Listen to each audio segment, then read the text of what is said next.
G'day guys, Jordan Biggie Steffens here, three-time Guinness World Record holder, Australia's most powerful man.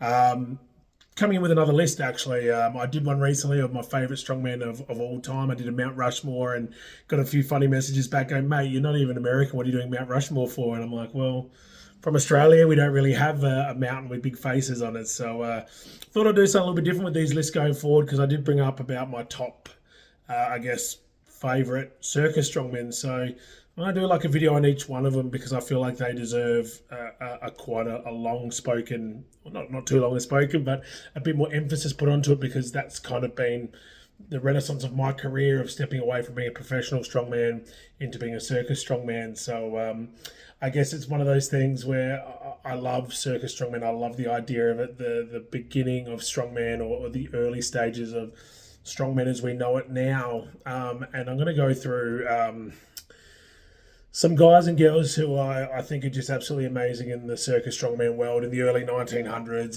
and stuff like that. So, I'm going to start off with probably the most famous, I would say, circus strongman of all time, someone who they call the father of bodybuilding, Eugen Sandow, the German strongman. There's so much made of Eugene through his illustrious career, not just as a professional strongman, but as a written author of fitness and health around the world, traveled around seminars,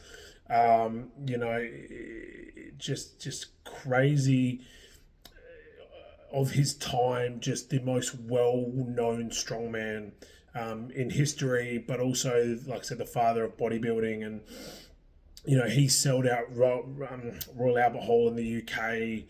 He sold out massive amounts of arenas around the world, traveled the world, spoke. And I guess the reason why I want to start with Eugene is because he did something quite amazing here in Australia. He actually travelled to Australia in 1902.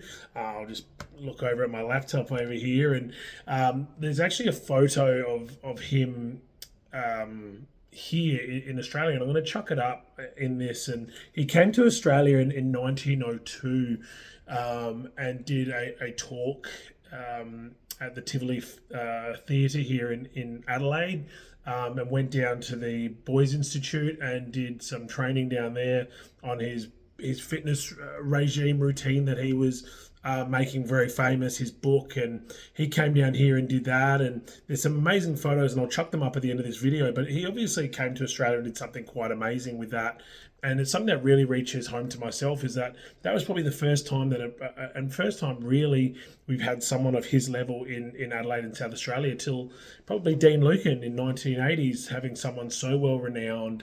Obviously Dean was Australian, and Eugene was, born in Prussia, from German parents.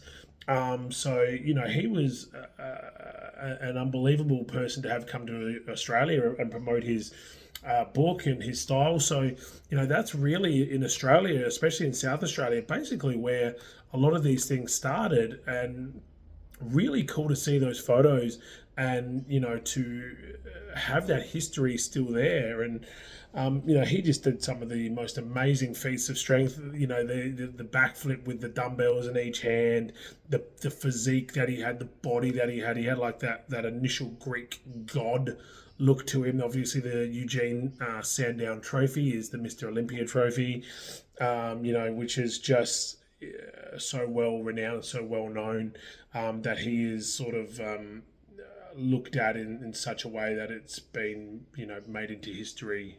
A trophy has been named after him. One thing I found really interesting about Eugene is not just his feats of strength, which were just unbelievably amazing.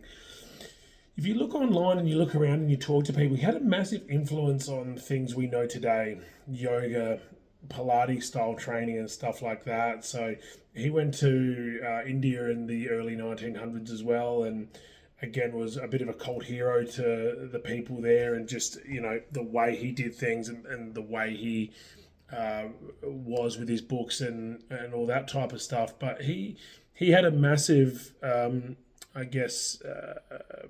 influence on yoga and stuff like that. He was so in tune with his body, stretching, mobility, with so much muscle mass of that period of time, to have that great physical attributes of being so athletic. Like I said, he used to do the trick of holding the dumbbells and jumping backwards, doing the posing halfway through his routines.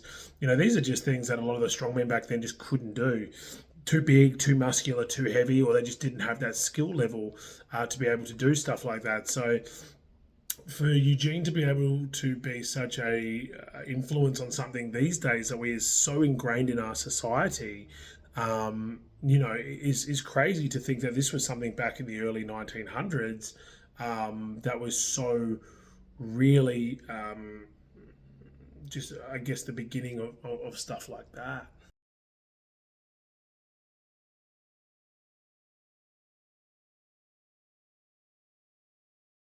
I've definitely looked at some of those photos that were just absolutely amazing of his physique, and obviously doing the yoga stuff. And you can see in some of the photos of the way he was training, his style of coaching, and that type of stuff. And that's something I really want to get into and have a chat about exactly what his coaching styles and stuff was. But I guess one of the biggest things that people want to know is what were some of Eugene's biggest lifts. And I guess you got to think about the time period we're in. We're talking late 1800s, early 1900s. Some of the things he was doing was absolutely nuts. Doing like a bent press with a barbell. So on your side, bent press, pressing up to your side position with almost 270 pounds. That's just absolutely crazy. Overhead pressing, over 300 pounds. There'd been stories I've talked about that he'd lifted a stone off the ground that was 1,500 pounds. These are just awe-inspiring numbers, huge backlifts and stuff like that. He used to do feats of strength where he'd bend over backwards and like have a person supported on top of him. Just unbelievable feats of strength involving body weight, but not just lifting, and just extra parts of that athleticism that a lot of the other guys didn't have.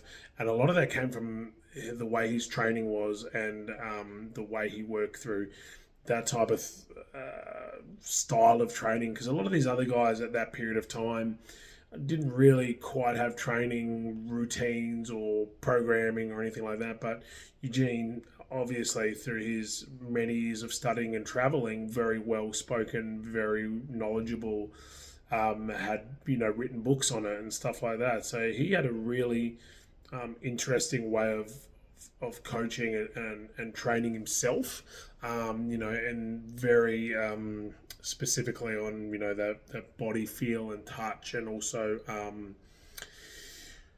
the way he would train a lot more like we do in current days because of the stuff he basically set up. So I'm interested. Well, I'm keen to chat about exactly what he did, and these are some of the photos of some of the exercises he'd used to do.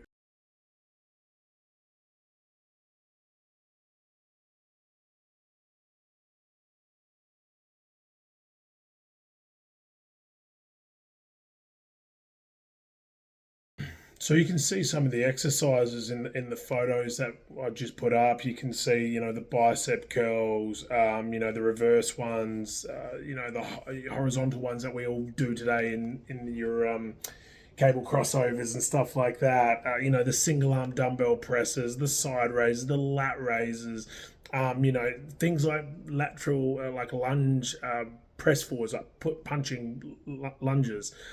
Just stuff like that. There's just so many crazy exercises. Holding exercises, obviously, that was a big thing for strongmen back in the day, holding our dumbbells at arm's length. Push ups, sit ups, sitting from like a full position all the way up into a sit up. And I have no doubt he did that with weight and stuff like that. So you can kind of see the way he was training was very full body, a lot of body weight style work with lighter added weight for obviously physical, you know, uh, bodybuilding style. So that physical feature look, looking at the physique as a whole, like Arnold talks about it as a bodybuilder. You're an artist putting on clay on certain areas to help build muscle mass and stuff like that. So Eugene was obviously very knowledgeable of that sort of things, as you can see in his program and when you read in his books about why he does these things and how, versus probably a lot of the guys in that era that would lift super heavy and lift certain things, rocks or machines or, shelvings or pianos or all kinds of random things, backlifts and stuff like that. Eugene did all those things as well, but he was very conscious on his body mobility, flexibility, and that just swings back to the yoga and stuff like that, how he was such an influence on something like that. So, again, this is obviously just a bit of an insight into Eugene from my eyes as a circus strongman myself, as an ex-professional strongman myself. And just a little bit of history of him in Australia, which is I think is so cool, that he came here and spoke and did his tour in Australia. So really cool piece of history that I hope that is given some insight into, and you've learned from that, and just something new that you can put in your back pocket for when you need it. But just, yeah, amazing how he's made such an impact on not just my career, but on so many strongmen and bodybuilders around the world. If you're looking to learn more, go on the Rouge website. They've done a legends thing with Eugene as one of them, of course. So yeah, talking about lists of professional circus strongmen, Eugene is definitely in my top guys. Definitely in my top three of circus strongmen. Is just basically the man that started modern bodybuilding as we know it, and basically started modern training as we know it. So how could he not be in that top few? So I'm going to chuck these photos up from when he was here in Australia, and specifically here in Adelaide in 1902. So I hope you enjoy these photos. I hope, again, you've learned something from today. I'm going to do another video fairly soon on another circus strongman who I look up to and think is absolutely awesome, and definitely in my top three. So yeah, I hope you've enjoyed this. Hope you've learned something from it. Like I said, I'm going to put these photos up now from him in Australia. Any questions, or anyone that has questions that they'd like me to answer in regards to professional strongman, my career, being a pro strongman, being a lifetime drug-free strongman, and yeah, be more than happy to answer them. So just chuck it in the section below. Also, chuck in your favourite circus strongman of all time. I'd love to see who people have got in their minds of who their top circus strongman is. So as I leave it, as always, stay well, stay strong, stay healthy. We'll definitely see you in another video very soon. Cheers.